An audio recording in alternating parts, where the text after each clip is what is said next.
అదేవిధంగా మిత్రులారా, ఇక మీరు అనుకుంటుండొచ్చు మా కార్యకర్తలు గా పక్క నుండి గాడ కూడా వచ్చేటప్పుడు ఇద్దరు అడిగారు, సార్ మరి నువ్వు ముఖ్యమంత్రి అయితే మరి మా సంగతి ఏందని.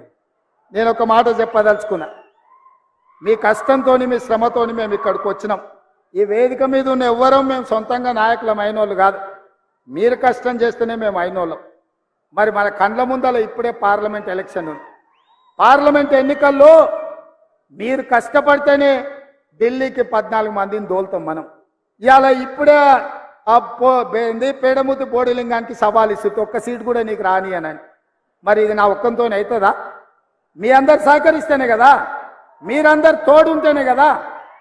మరి మీరందరు కష్టపడితే, మీరందరూ తోడుంటే, రేపటి ఎన్నికల్లో మీరు కట్టెపట్టుకొని తిరిగితే 14 ఎంపీలను గెలిపించే బాధ్యత సోనియమ్మకు మేము మాటిస్తాం.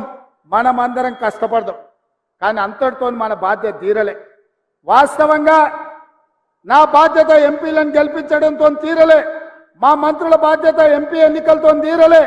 అసలైన బాధ్యత క్రమశిక్షణ కలిగిన కార్యకర్తలను సర్పంచులుగా, ఎంపీటీసీలుగా, జడ్పీటీసీలుగా, జిల్లా పరిషత్ చైర్మన్లుగా, మండల పరిషత్ అధ్యక్షులుగా మిమ్మల్ని గెలిపించినప్పుడు వార్డు మెంబర్లుగా ప్రతి హోదాలో కార్యకర్తలను గెలిపించినప్పుడే నిజమైన కాంగ్రెస్ పార్టీ నాయకులం అనిపించుకుంటాం.